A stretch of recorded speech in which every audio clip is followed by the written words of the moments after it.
welcome to the Dynasty Trades HQ podcast. This is episode 71. I can't believe that. This is the 15th episode of 2019. I'm the Madman at DFF_Madman, and today I am here hosting the beginning of this show with my main man, Shane Manila, who's always here every week at DFF_Shane. Shane, somebody's missing today. Who is it? It's not my kids, right? No, our kids will definitely make their presence known sooner or later in the audio, but Mike Cipes is out this week, unable to join us. So it's just the two of us, man. We're going to make a mess of this thing, aren't we? This is probably going to be one of the worst episodes anyone's ever heard of any podcast whatsoever. I don't think the content of this show is going to be bad regardless, but yeah, we're gonna miss Mike, who could not join us today. Anyways, Shane, I think you have a bunch of things that you'd like to say to open this show up. I think it's going to be a big episode, even though we have our stalwart co-host missing. What do you want to start out with, buddy? Take it away. Russ Wilson is rich now, apparently. So the chances of him going to the New York Giants were probably pretty slim, weren't they? Yeah, and I think they're even slimmer now. Well, you think? Yeah. Right, yeah. Looking at his contract, and I think he has $70 million in guarantees for the 2019 season. So that'd be quite a cap hit. I don't know that Seattle could take that on. Right. It's funny, though. There was all this consternation about his contract. Like, Seattle wasn't going to let him leave. Right. Like, I don't know why people thought that was a real possibility. They would have tagged him this year. They would have not even this year, excuse me, next year. And then would have tagged him the following year. Yeah, they would have been crazy to even trade him because what could they possibly get that would be better than having Russell Wilson on their team? I mean, they're in a seller's position. I mean, the ball's in their court. They, just like you said, they're not just going to give him away because he doesn't want to play in Seattle anymore. And you think he was just angling for a contract? I mean, a big one. Do you think that's all this was about from his end with his agent? I mean, I don't even think. I think he just set a deadline because he doesn't want to deal with it in the off season. Once you start, OTAs are starting to heat up, and then right after the draft, they get the rookies in and all that stuff. So I just think he didn't want to deal with it. I don't think, cause from the statements he put out, it didn't sound like he was like, "Oh, sign me to a contract," or "I'm going to AB my way out of here." He wasn't going to dye his hair blonde and do anything like that. I think he just wanted to get the contract thing done. If it wasn't done, he would have dealt with it next offseason. And I mean, he pretty much said that before. Yeah, he didn't want to be distracted, which seems like a professional move. Wants to focus on football. Got it out of the way before, the season starts, where he has to focus on football. So, yeah, just a good move. Nothing about it was surprising, really. It was surprising people were thinking he was going to get traded to the Giants, and how Giants fans were, kind of getting drunk on the thought of that. It was not, hey, no more Eli. We've got Russell Wilson. No, you're still stuck with Eli Manning. Thank you. You know what's funny, though, is you mentioned drunk Giants, because I have a legitimate question. As a franchise, are the Giants drunk, and should they go home? I don't know what they're doing. I can't pretend to know what Gettleman is up to and what's happening. They can't be serious about Eli Manning 2 more years of that. I'm not saying the guy's washed up and can't play quarterback. He's just not very good at the position anymore. And that's not just fantasy football talking. They haven't done well as a team. I don't know how you think you're going to go a couple more years with that. Why? And not even that, Shane. Why wouldn't you, if you're the Giants, try to get a quarterback last year, try to get a quarterback this year, and maybe you don't get the one you ultimately have as a franchise quarterback till next year? I mean, is it the draft capital? You'd have to draft one high.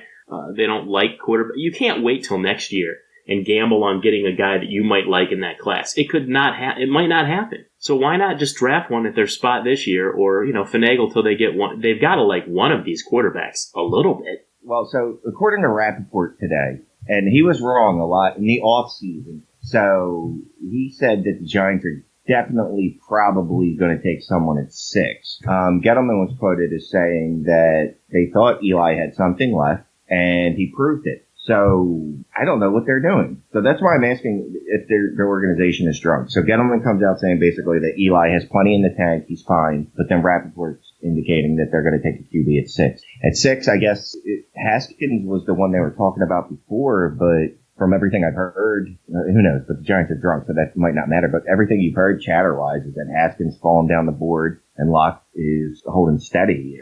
Are they going to draft? They're not going to draft Daniel Jones at 6, right? They can't do that. Will they? I wouldn't think so. First of all, I don't think he's worth that pick.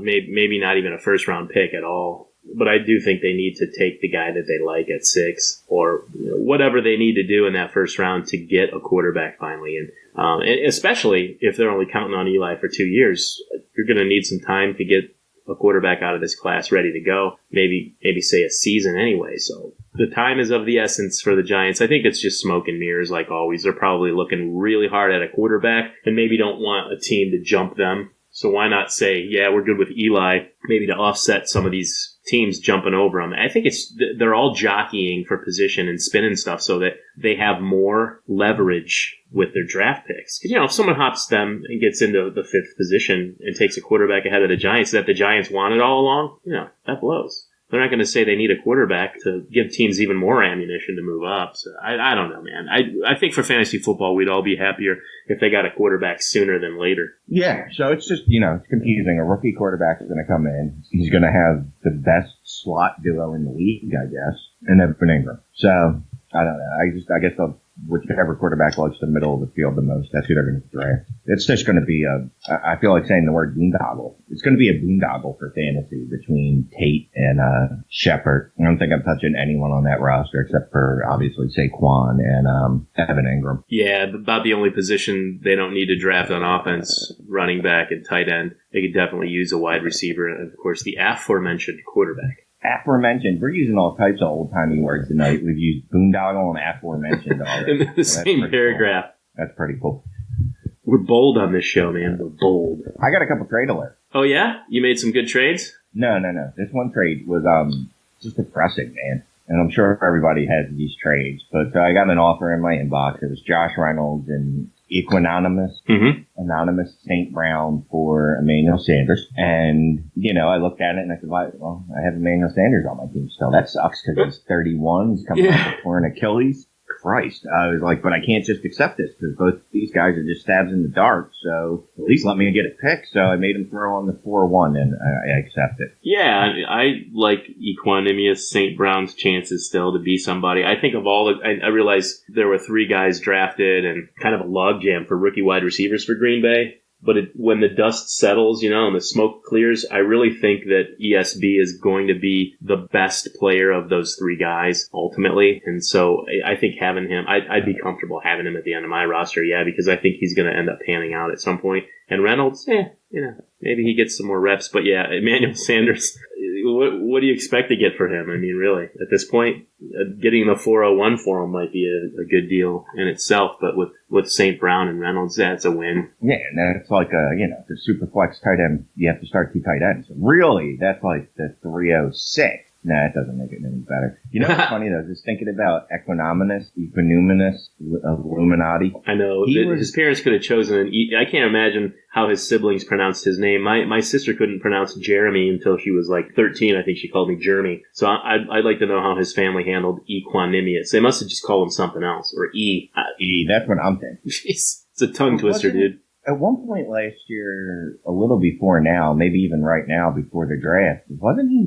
He was someone that people were looking at as a first-round rookie draft. Yeah. Oh, of course he was. Yeah. No, they were. He didn't really have that senior season, and things just didn't pan out for him. And he, as a rookie wide receivers, I'm not worried about them taking some time. It's rare that they come on like Odell Beckham Jr. in his rookie year. It just takes a little time for some of these guys.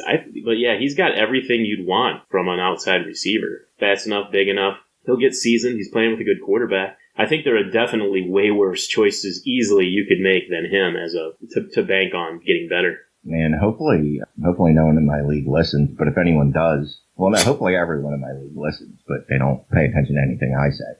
But I'm going to, probably after this, is go on and just see if I can get a second-round pick for him. I don't care. It could be the 212, anything. Yeah. I don't believe him. I think with Geronimo Allison coming back this year, who was on fire to start the year last year, he's the 2 there. They tried MVS, and that didn't work out. He had, I think 1 or 2 nice games, but outside of that, he really face-planted when given the role. And yeah, Geronimo Allison's better. Yeah, MVS and Jamon Moore. Jamon Moore, that's right. Yeah, those 2 I don't think are going to... Those 2, Jamon Moore and MVS, I don't think they're going to end up being as good down the line as ESB. And, I mean, I'm not just guessing at that. I just think if you add up everything, the pros and cons of those players, well, of course, ESB got a chance before Jalen Moore anyway. But if you just add everything up, the scale tips just slightly in favor of ESB being a player in the end, especially the draft capital that teams, used to in his senior year. We thought they would put on him to draft him. So I think he was a value for the Packers, and I think he's going to end up panning out in the next year or so. I mean, he's just a rookie. So yeah, I mean, your thinking here, it speaks for itself. But the point you made about people listening to the show, some of the other podcasters and people we know better listen because I get trade offers from those guys based on conversations we have and things they find out about us. And sometimes it works in my favor, but they certainly try to trade players to us that they know we like. So it happens. Oh, trade alert. I got a trade offer alert live on the air. No kidding. From one of these people. I don't know if he actually listens to us, but he's definitely a friend in the community. P.A. Howdy. Yeah. Peter Howdy. Mm-hmm. I forget his last name. So Howard, right? Peter Howard, is it? There you go. Howard. Peter Howard. I think he answers either. So it's a one quarterback league, one of the few I'm in. And the only reason I stayed in this league is because, or I even joined the league is because Zach and Kyle from the Dummies are in it. Mm-hmm. So that's the only reason I would have joined the one quarterback league last year. He's offered me Josh Rosen in the 2.8 for Marcus Mariota in the 3.7. I think I'm taking that. Yeah, that's kind of a wash for me. Whichever quarterback you liked, I think that trade works in your favor of the two. I don't see it. It's pretty balanced. It just depends on which quarterback you believe in, I guess. I get the better pick, though. That's what I like.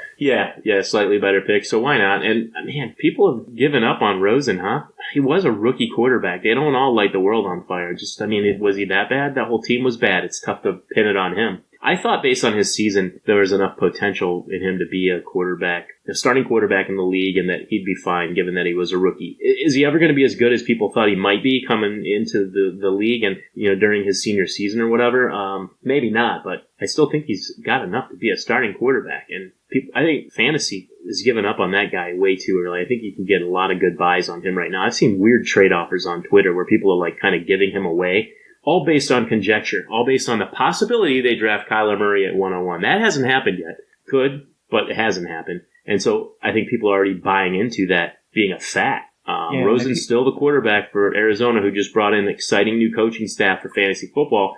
And there's a damn good chance that he does stay there, that they're giving up too soon on him. But he's still going to be a starting quarterback somewhere. Hell, maybe the Giants are the team that should move something to get Rosen. Yeah, that's the one thing. I mean, I would do that if the Cardinals are actually serious about trading him, and everybody gave up on him. Not everyone, but too many people given up on him in fantasy. Oh, he was terrible. He was behind one of the worst offensive lines in all of football. Right. Not just in sacks given up, but also in hits given up. And we all made fun of how bland and useless the offensive play calling was. But there's a disconnect there because then people are like, but Rosen was terrible. Okay, well, you have to understand what he was playing with. He had a horrible line. And again, he was playing with a terrible head coach and offensive coordinator. That team was trash. There's a reason they fired the offensive coordinator in season. He was awful. Yeah, even as bad as the Jets were at times last year, and their kind of goofy decisions at the coaching position, they at least tried to give Sam Darnold something to play with out there on offense. And, he didn't have the greatest season, but he showed what he could be. And I really do think I wasn't a big Rosen guy. You know that. I liked Darnold a lot better than Rosen. He was kind of my guy. And I still feel that way as far as an NFL starting quarterback. That kid's got everything you want. Fantasy, you can debate it a little bit differently and more. But Rosen's just, even given that he had a bad year and people maybe were too high on him, there's no way you give up on a guy that has the potential to be a starter. We're not talking to be a starting quarterback. We're not talking about Blake Bortles here. What you know about him at this point in time. We're talking about a rookie quarterback. It's just, it's crazy to me how quickly these Twitter fanatics turn on players. Yeah, I traded rookies. Who did I trade? Did I trade Baker? I might have. Oh, you did? You traded him away? In some league. I think I traded him for Josh Rosen and Lamar Jackson. Oh, did you post that poll or something out there? I might have. You traded Baker Mayfield for Lamar Jackson and Josh Rosen. Oh, no, wait. Never mind. It was Sam Darnold and Lamar Jackson. Never mind. So you got Darnold and Jackson. That was just weeks ago. I'm surprised you did that, given all we've talked about with Baker Mayfield. But, in a Superflex league, you have, 2 starters now instead of 1. And I don't know. You could make a justification for doing that, I'm sure. Yeah, and I got Matt Ryan on that team too. So Nice. It's a guy that's finished as the number 2 fantasy quarterback 2 out of the last 3 years. Yeah, people don't want to believe in Matt Ryan. He's one of my favorites because he's a guy you could usually get after all the other big names came off the board at a value, and he would deliver just like the guys who went before him. So yeah, good work with that lineup of quarterbacks. You traded away Mayfield. That's hard to do, man, without without asking somebody to really overpay. And those 2 quarterbacks might be that in a Superflex, might just slightly be an overpay. But I don't think even as a Browns fan, trying to discount that, thinking about what people, what they expect out of Mayfield now, I'd want to get a freaking haul before I move that guy. Yeah. I mean, I talked about it before. If I could move within that same tier of quarterbacks, I'll do that and pick up another piece. Although Wentz is the guy I'm targeting right now, since everyone continues to tell me he's terrible. Oh, but we do have news on Wentz too. And who? I'm sorry, who? Wentz. Carson. Who's that? Ginger Jesus. Ginger Jesus. Carson Wentz. That should be like something you do is weave him into every show, like Alfred Hitchcock, a cameo, M. Night Shyamalan in every movie. You should just get Carson Wentz on every show sheet in every pod we do. He was Carson Wentz the whole time. That'd be an art. And I know everyone will love this that hasn't already heard, but so he's behind schedule for his back healing. When it was, I think, 4 months ago. Yeah, like 3 months ago when they were talking to Peterson about Wentz's back, he said, yeah, it should be healed about April. And Wentz said it's not healed. So I know we had Siege on, and he was talking about Wentz's back problems going back to when he was a fetus. And, yeah, I know. I remember. He's misformed and things like that. When he was a fetus. Yeah. The buying window could be still open on Wentz. Because people refuse. Like, every time I see anything on Twitter, it's Wentz can't play a full season. Wentz is made of paper mache, blah, blah, blah, blah. Yeah, they're a little too hard on him. There's extremes. There's you who, you want to practically draft him as the best quarterback in the league in startups. And then there are other people who don't want to touch him because he's been injured. And the truth lies somewhere in the middle, as it often does with things. He's a good young starting quarterback. And yeah, you want him on your team. It's just funny to see the extremes of feelings about these players. Yeah. And plus the Eagles starting quarterback is going to be a huge value. Strictly looking at fantasy, the Eagles starting quarterback is going to be money. Yeah. We've already talked about the weapons with Ertz, Alshon, Deshaun, Goddard, when you pronounce it correctly, or Goddard, if you want to spell it. Yeah, I still don't know. I've heard it both ways so many times. It's probably that last remaining name I haven't heard the correct pronunciation of, and I don't care. And it's funny. They're probably going to go wide receiver in the draft. I could see. You think so? That. I wouldn't be surprised by that at all, buddy. Oh, Aguilar. That's it. He's still there. But yeah, they've got a couple early round, they have the first and they have a couple seconds. Right. And, they love defensive and offensive line, but I wouldn't be surprised to see them go wide receiver in the fourth, maybe something like that. And that might be a guy I take a flyer on. But we'll see. Because the draft will be, by the time we talk again, the draft will have happened, right? The first round. We're supposed to record on Monday with the Rookie Fever guys. Yeah, you know what? I say we do a short week. We give the people what they need. Because I don't want to fall behind too much. So we do this episode, we bang out Monday's episode. It's just, people get to listen to us back to back to back to back. I might record just episodes by myself, put those out there. Yeah, I like doing that better than writing. And then the 29th, we're doing a rookie mock draft with some friends of ours in the industry and bang out a rookie mock draft right after the NFL draft, after we know landing spots for all these running backs and wide receivers and tight ends, quarterback. I don't know why I just said that. When we know all the landing spots for the offensive players and we can mock draft it. So it's going to be it's just going to be busy, but it's going to be a fun next 3 shows, dude. Well, 2 after this. So no IDP, though. No. No. Or do you want to mock draft some rookie IDP players? God damn, no. God damn. It doesn't even slightly interest me. Oh, real quick. So, I know we usually talk about this later, but Mike's not on this show, so we'll just do shit in random order. So we did get the new review on iTunes. It was not good. Oh, no. No. And I gotta read this one. And I tried to message the person, but I couldn't figure out how to. I wasn't gonna message them to be like, oh, I'm sorry you didn't like this show. What can we do better? I was gonna, message them to be like, hey, I need you to go bang your mother. Yeah, I don't buy into some of the people that actually take the time to give a bad review. If they listen to the whole show, I remember Outhouse mentioned this too. It's funny because there are negative things you could say for constructive reasons, but I mean, somebody that tees off and gives you a 1 and dogs you, I question their personal attachment to it. Like, why are they so vested that they feel the need to give you a shitty review on iTunes? I mean, would you do that? I don't think I'd listen to somebody's podcast and rip them a new one. Just not my style. Well, they didn't give us a 1-star. They gave us a 2-star, so at least that, right? Okay.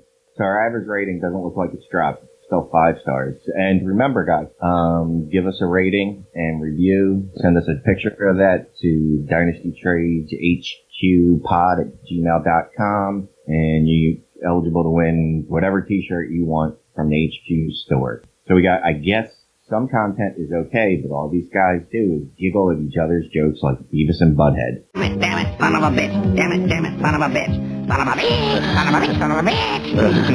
Damn it. That's pretty cool. There are literally more laughs between them than talk. Problem is, they are not funny. What in the hell? It gets annoying after a few minutes. Stop giggling like 5-year-old girls and talk football. So yeah, whatever, man. 219. What's that? I'm thanking Samster 219. That's who the review came from. Yeah, So great review. Awesome constructive criticism. We'll have to remember not to laugh so much on this show and have so much fun. And, like, keep it, stick to football, Shane. Yeah, look, I gotta ask you, Jeremy, especially you, stop laughing. Don't make this enjoyable. Look, podcasts are supposed to be very boring affairs that make you want to fall asleep. So, Hey, man, I've listened to my share of them that absolutely do that, and I refuse to not have a good time. I think it's pretty obvious we have fun. So, if people don't like to have fun, then, if you don't like to have fun, do not listen to this podcast. If you like to have fun and you like people who genuinely laugh at the stuff we talk about, then listen to this podcast, because I think it's a good time. We should get that guy on here to talk and see if we can make him laugh on the show. I don't want to. Love one out, Shane. Come on. Screw that guy. Anyway, so I got another trade alert. Another one. Your own trade? Of course. Okay. I don't think I've ever brought anyone else's trades. Although here's one. Yeah, you have.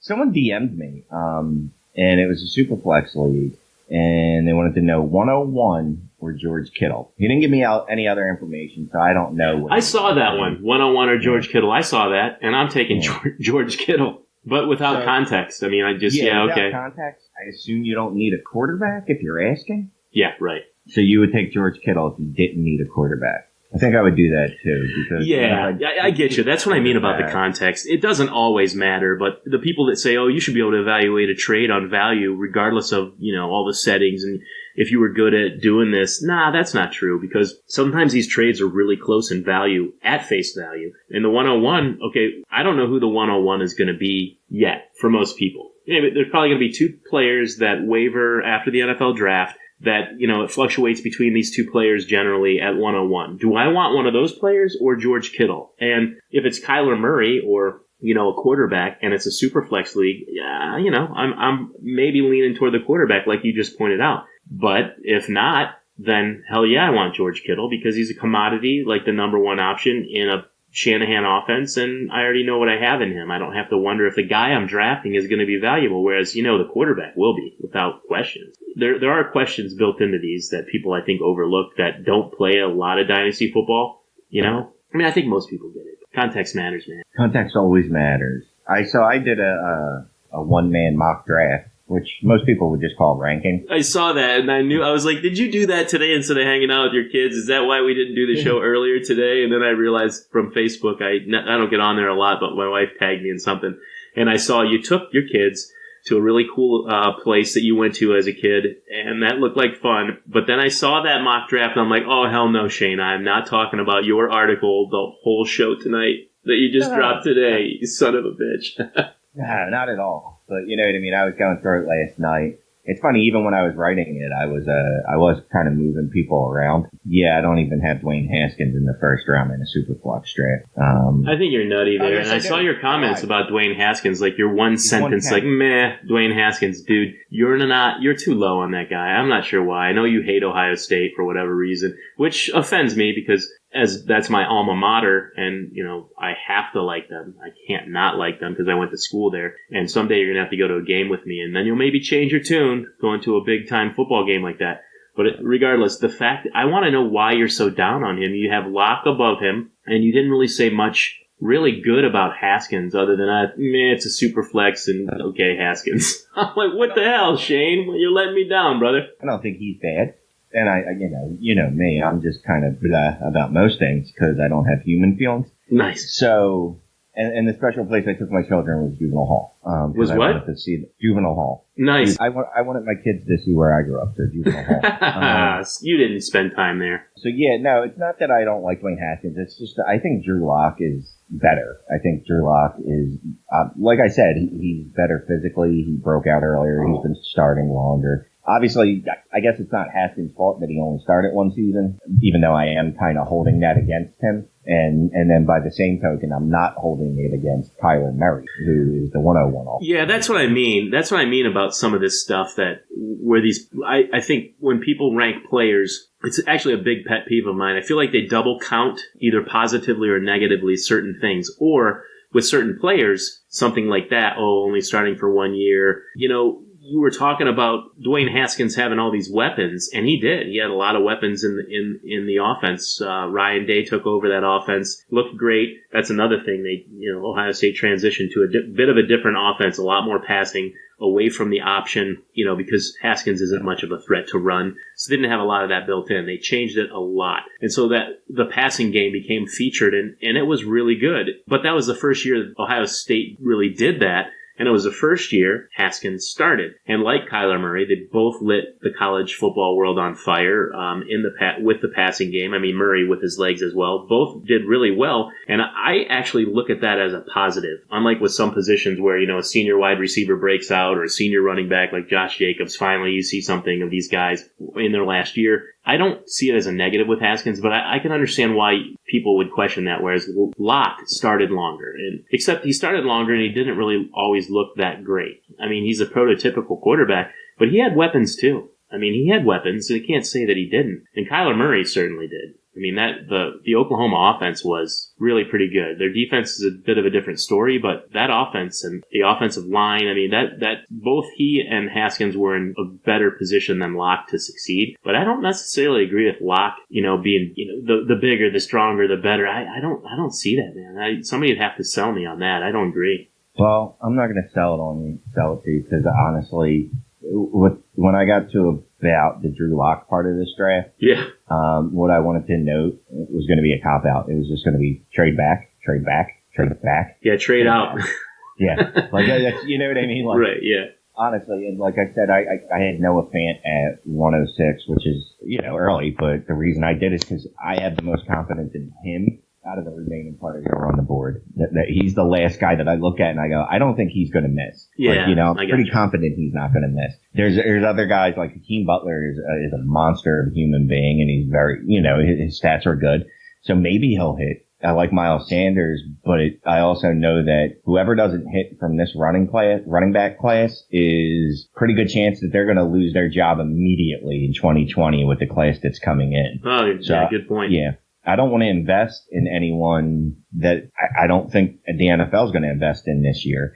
It's going to be interesting to see where Sanders goes, where Montgomery goes. Like, I kind of want to be proven wrong. I want those guys to go earlier than I'm expecting. Mm-hmm. I want them to go in the second round, but I got a feeling they're going to be floating around to the third, fourth round. The only guy that's going to go off the board early is going to be Jacobs. And like I said, just in that situation with the class that's coming in next year, I have a feeling that just a lot of these guys that are just kind of puttering along, and if they can't prove their worth, they're going to lose that job quickly.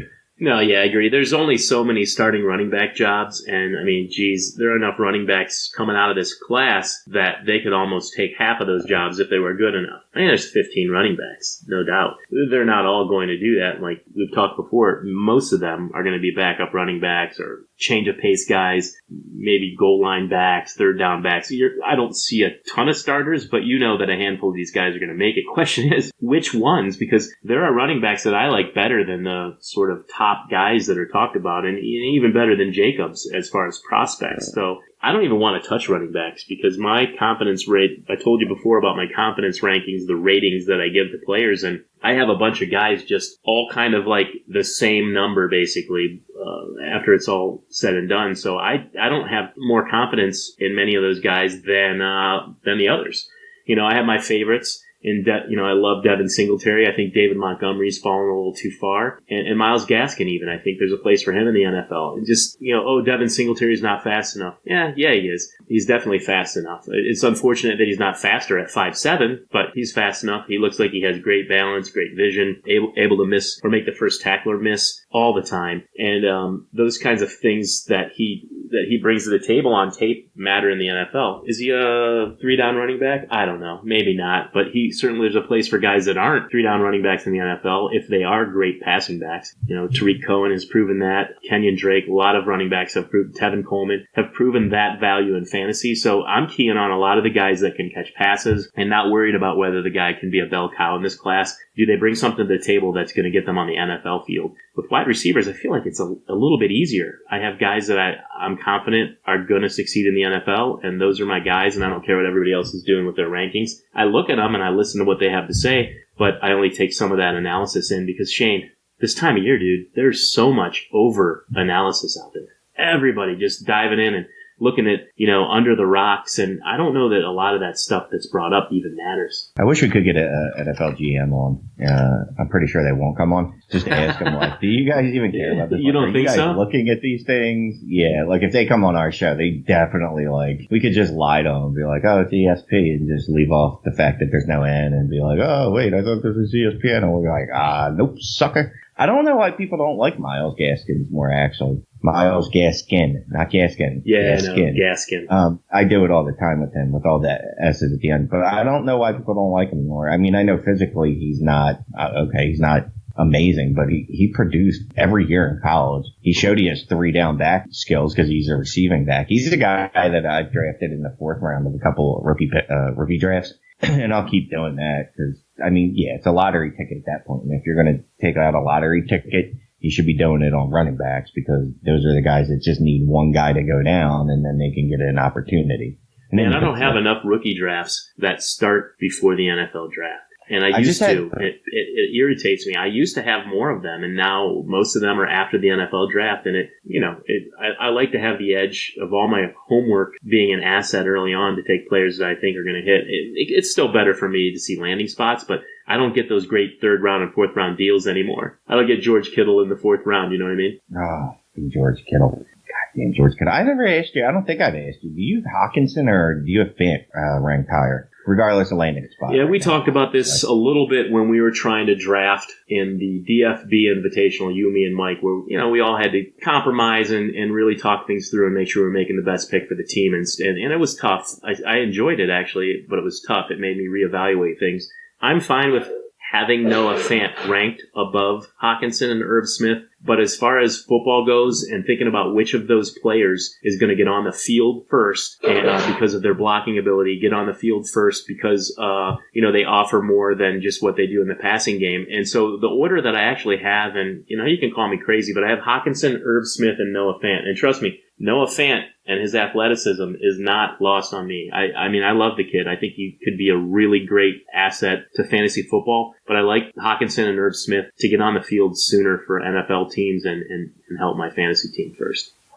Well, I'm still taking Fant. No, I get it. And I think you've justified that before in your article too. The guy is a metrics maven. He's got an amazing set of skills. A few of the things that I looked into, one of them was the drop rate. And that doesn't necessarily matter because Fant's so athletic, he's trying to make plays that maybe another player wouldn't even make. It was like 1 in 10 drops. For Hawkinson, it was over 30, but it was like 1 in 30. So showing that Hawkinson does have really good hands in the passing game. And that wasn't the only thing, but just other things that gave me more confidence in Hawkinson and more confidence in Irv Smith than Fant as far as becoming a starting NFL tight end. But if you're going to bank on guys like DK Metcalf and other superb athletes, you probably should take Fant ahead of the other guys. And like you said, ultimately you expect him to be the best one in this class, so you're going to have to make a move for him sooner, right? Yeah. There's no And right DK answer. We don't know which of those guys is going to be good. I'd take any of the three, and I'll tell you something. I don't know if I talked to you about this, but somebody on one of these podcasts, I said that if one of those three tight ends ends up on the Patriots, that's my new number one tight end. So let's say the Patriots get Irv Smith. That's my new number one rookie tight end. If they get Hawkinson, that's my new that's my, reinforces that I had him at first overall. And if the Patriots take Fant, he's my number one overall. So I think that when you have a team that needs a tight end, and the Patriots are vacating all Gronk's work and need somebody, I definitely want the Patriots tight end, given what we know about Belichick drawing upon that position. But Shane, I don't think there's any reason or wrong reason for you to have Fant above the other three. Other people do, and it might turn out you're right in taking him ahead of those two. Yeah, I've seen a lot of the Hawkinson, because he's the one of our favorite terms during this part of the season is he's the more complete player. Yeah, and tight end, that kind of matters. They get on the field sooner, 3 years in. You know what I mean? It's 3 years to develop is a long time. So the more things they bring to the table, the greater their chances to play sooner. But that doesn't mean they're better. In 2-3 years, maybe Fant is Eric Ebron last year. Maybe Fant is Evan Ingram when he breaks out. Maybe Fant is George Kittle. Player Profiles sure seems to think that they comp to each other pretty well. Yeah. Both from Iowa. They're both tight ends, and they're both physically the skill, the speed, the burst, agility, catch radius, all that stuff is just bonkers. I don't even know how else to describe it. Yeah, it's crazy. George Kittle's a tough guy. I mean, he's a guy that, that guy could go be a wrestler or do MMA or something after his football career. He's kind of a badass. And on top of it, he's got those athletic metrics like Noah Fant. On top of being a badass, he's like so complete. And I think Hawkinson, while not being as athletic as these two, is a good tight end. But yeah, man, if you're gonna swing for the fences, Noah Fant's the guy to do that with. He might be a can't miss first round draft. And you know what? Real quick, with all this rookie draft talk, I just want to remind everyone to go on Dynasty Football Factory website and go check out the Scouting Academy. Hit the link. Go ahead and save yourself $50 on the next session. There's no words that I could do or say that could do it justice. Yeah. Honestly, it shows you how to scout correctly. If you're an amateur tape watcher and you want to become a pro tape watcher, Scouting Academy is the way to go about that. It's a great place to start. And even if you don't want to be a pro scout, it still can help you with your evaluations, doing the stuff we do. So check that out, Scouting Academy, and save yourself some money hitting that link on our website. And if you want some real testimonials, we know people that have gone through those courses. They'll tell you on their site a lot of great people that went through the courses, but we personally know people who have gone through it, and to the person, every single one has raved about it, talks highly about it, is glad they did it.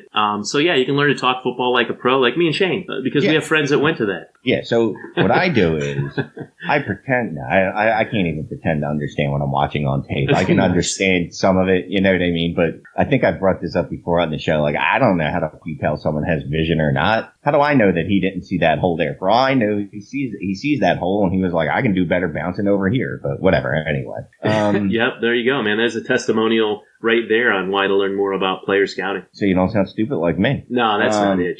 There's so much to know. I mean, position by position analysis. Isn't that what they say? Because there's no two positions that you evaluate the same. So absolutely, man. Yep. So, hey, you want to talk? You tell me what you want to talk about next. But one thing I want to talk about is some guys that we think in this draft are going to be duds. Other people love them. They're going to draft them. I'm hoping they draft them before I pick so that I get somebody else that I want, because I don't want that player. You know what I'm saying? Who are some guys in this draft that you, Shane, want to avoid or think could be duds and you don't really want to draft? You can avoid them. Right. Before landing spots, before we know landing spots, just in general, you don't like. Deebo Samuel. Okay. I think he's going to be an okay real football player. Mm-hmm. But by that I mean 55 catches, 700 yards, and 4 touchdowns. A lot of people talk him up. Yeah, he's tough. He's versatile. Blah blah blah blah blah blah blah. He's injured all the time. He was a senior, right? He's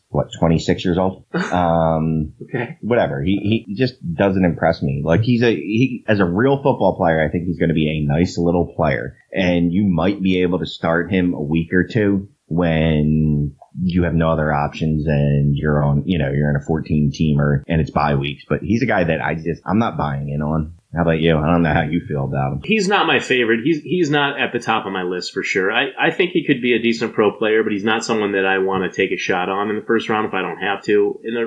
What is he, a running back, a wide receiver? I think it's more difficult to find a position for Deebo Samuel than it is for Paris Campbell, and people talk about that. Well, Paris Campbell, H-back, is he a running back, catching balls out of flat? Is he a wide receiver? Because he doesn't catch that well downfield, over the shoulder. He's not going to be that kind of wide receiver on the outside.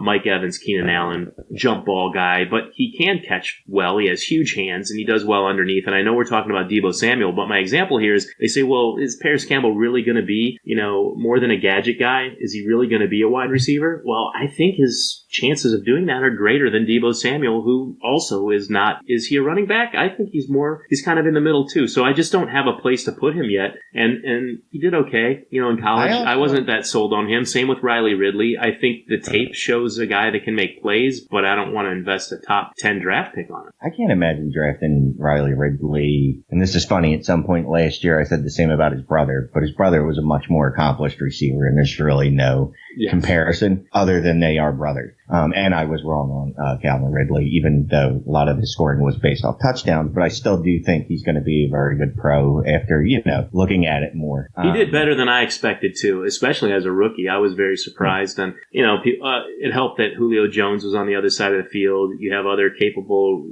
players to take the pressure off, and you have Matt Ryan. But at the same time, he was a rookie wide receiver. He was ready to go. He was older and ready to go. So all the fantasy guys, he's too old. He doesn't, in my model, his comps are, this turd and that turd. And he turned out to be a valuable player in fantasy. So a lot of people did miss on him. And I didn't have him high on my list either. I definitely didn't hit on him. Yeah, but Riley Ridley, he's got no physical attributes to speak of and no production. So I don't care what the film says, Another guy Kelvin Harmon, I don't know if people even still like him anymore. I do. Honestly, I have more confidence in Kelvin Harmon being a thing in the NFL. I'm not kidding, than DK Metcalf. And it's production. It's just the way that guy plays ball. He's versatile. He's got some moves. Maybe he's not going to come out and, wow you with one-handed catches and, look like Odell Beckham Jr. At the same time, he's a great wide receiver, and I think he's being overshadowed by other stories. But I have more confidence in him than DK Metcalf. I have more confidence in, I just lost my train of thought. N'Keal Harry for sure. I have more confidence in the guy with all the last names from Stanford. Oh my God, I can't think of his name, but he's like one of my favorites in this class. Holy shit. I should have had my list pulled up. More confidence in them becoming pro players that are valuable to me in fantasy. Absolutely. Yep. But so you think Harmon's got a better shot to hit than N'Keal, huh? No, not than N'Keal. N'Keal's my favorite player in this draft. That's my personal 101. My personal favorite wide receiver. I know Superflex, you get into the situation where maybe you don't take N'Keal Harry over a quarterback. But yeah, no, N'Keal Harry, I've never wavered from that. He's my favorite in this class. No, I mean Kelvin Harmon over DK Metcalf. More confidence that he becomes a thing. More confidence in Harmon being a thing over DK Metcalf. And other players, too, over Metcalf ever being a big deal. So people talking about Metcalf in their top 5, he's not in my top. I'm just not willing to take that shot on the guy. I've been burned too many times before. I wrote an article for Fantasy Pros, and I kind of made a joke, but I'm like, the last time I was burned by banking on upside, I owned way too many shares of Rashad Perriman. I'm never doing that again. And DK Metcalf is a much bigger, stronger, version of a player like that, but still, I'm not doing that thing again. What's funny is because this draft class, I'm not really overwhelmed by it. Yeah, I'm okay with taking Metcalf at 105, 106 at this point, because I figure if I'm going to swing, I'm going to swing and miss. If it's going to be a miss, I want it to be full on. I lost a bat, it went flying into the stands and knocked some dude in the head, and they had to take him out on a stretcher. That's how bad I'm going to miss at this point. I'd rather miss with him than miss with a guy that I perceive as being safe that really isn't, because, the rookie hit rate is what it is, regardless of who you're drafting. I agree with you. Yeah. And I didn't do these confidence ratings just because I like players or whatever. I literally come up with a tangible number at the end of it. And so just to maybe shock you even more, I have Andy Isabella, JJ Arcega-Whiteside, AJ Brown, Kelvin Harmon, N'Keal Harry, all ahead of, in my confidence ratings, ahead of DK Metcalf. And Hakeem Butler's right there with Metcalf as far as the confidence. I think that you're rolling the dice with either of them. Hakeem Butler could be really freaking great, or he could be a total dud. I lean toward he could be successful in the league, but he's right there with DK Metcalf as far as, I don't know. The number that I have here is not telling me that I should draft him above those other players. So it is what it is, man. I trust this, so. Dude, I love AJ Brown. He's going to be good. I was trying to talk myself into putting him at 101 or 102 for wide receivers. Mm-hmm. And I feel like I'm just waiting for a reason to do it. You know what I mean? Like, if he goes before Harry on draft night, that's going to be all I need to go, okay. Or if he ends up with the Colts, maybe 15 picks later, assuming they both go within the first 2 rounds, then I'm going to talk myself into it. I already know it. Oh, dude, if he ends up in a great situation and we see so much upside based on the team that he goes to, like San Francisco, Indianapolis, I'm just off the top of my head, whatever, we deem that a great landing spot. He's going to end up being the first wide receiver taken, or maybe the 101 because of that. And he is very good. The funny thing is, I target taller wide receivers. I think it's something many of us did over the years. You want that prototypical guy that's 6'2", 6'3", 6'4", not 6'7", but, big guys. The big, strong wide receivers instead of the smaller guys. But if you look, many of the successful wide receivers right now and guys who have panned out big time are not, 6'2", 6'3", 6'4". They're guys like Juju Smith-Schuster, guys like AJ Brown. They fall in that, 6 to 6'1" kind of range, 200, just a little over. They're kind of like, that's kind of the model of those guys that can play slot and outside and do a multitude of things and aren't that big. Maybe a little shiftier in the hips and can, do more things for NFL teams. So AJ Brown, his archetype, I think, is a great thing to bank on, and you should be confident drafting him based on his production on top of everything else. Yeah, he's a guy I really love him. I'm going to talk. Did you just say I really love him? I do. I know I'm going to talk myself into drafting him. I think you will Harry, too, man. You've been talking about Brown for a few weeks. For a while now, that's been your guy at receiver, and then at running back it was Sanders. Yeah, you went to Miles Sanders. Yeah, which I think that's a good pick. Now I've shifted back to Jacobs, and Jesus Christ. You watch a little bit of the film on Jacobs, and like I said, I'm not a film guy. I'm not a savant or anything. But you watch football, and you know a good player when you see him. Yeah, and when you watch him play, you're like, this guy's actually really good. Like, so he just needs to stay on the field. That's all you're telling me, Coach? Just stay on the field, right? And if he goes in the first round, look, I've said it before, draft capital matters as much as we want to be like, oh, well, you shouldn't base everything on that. No, you shouldn't, but you should base a good portion of if you flat out hate a guy and he gets drafted early, like John Ross a couple years ago, okay, don't draft him. But if you're just kind of on the fence with a guy like Josh Jacobs and then he goes in the first round, I can see going, you know what, I need to look at this guy a little more. Maybe I need to move him up my board. Yeah. Dude, all I know is you need to take it all into account. If you're just taking one aspect, like, oh, well, physically he's dominating and that's all that matters to you, or he dominated in college and all that, that's all that matters. Because that doesn't matter if he gets drafted in the 6th round. Right. And if you look doesn't matter how physically gifted he is or how well he performed, he's not going to hit. The hit rate is garbage. So right. And if you ignore things like, I agree with you. If you ignore things like Marquise Brown being,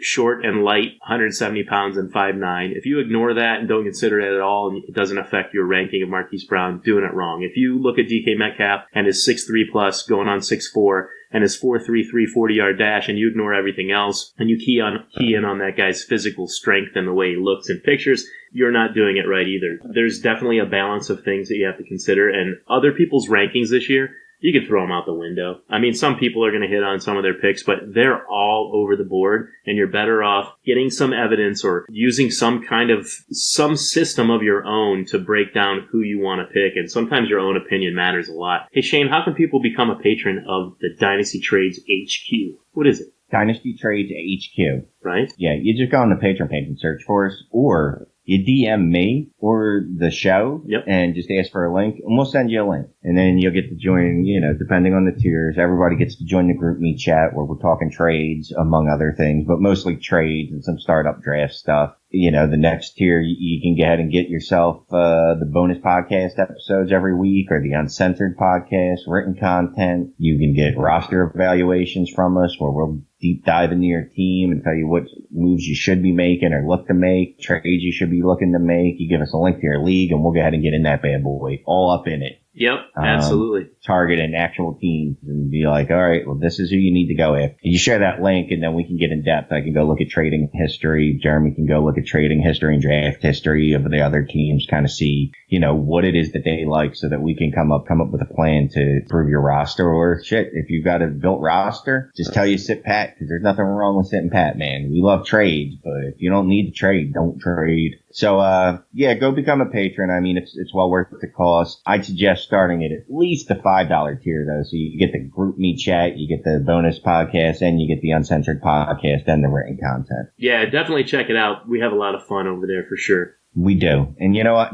I think we're going to wrap this up. And I don't even know if we got time to do the patron episode tonight, but we'll see. But so next week, hopefully, it'll be a couple days after you listen to this. We'll get Mike back on. Yep. Everything will be back to normal. Be a lot of giggling like 5-year-old girls. Yes, for sure. Especially because we're going to have the Rookie Fever guys joining us for the next show, and we're going to be all about rookies on that episode. It's going to be insane, and there will be a lot of giggling, I promise. I'm going to actually devote at least 15 minutes of the show to hair braiding.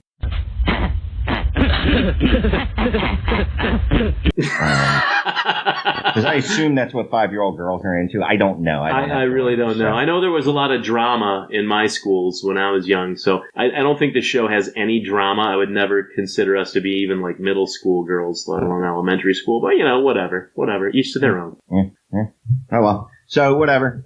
Hit us up. You know where we're at. We're at Dynasty Football Factory. You can find Jeremy and Mine's? Yours? Mize. That's not a word. You can find my written content and Jeremy's written content on Dynasty Football Factory and also on Fantasy Pros. You can find us both on Twitter. You know our name. He's Madman. I'm Data Don't Score Points. You can also find my boy Jeremy on the Best Ball Owner's Manual, which just dropped last week. Thank you, sir. And it was awesome. So it was a good listen. Make sure you check that out. Make sure you check out all the other podcasts on the Dynasty Football Factory Network. At DF_network. We got a bunch of new writers that are really pumping out some great content. I'm really proud of them. Hopefully they don't listen to this part where I said I'm proud of them, because I'm going to go yell for them later. Yeah, exactly. Keep so you know what it is. Hit us up. We'll talk to you later, kids. Yep, take care. We'll see you next week. Bye, everybody. Peace.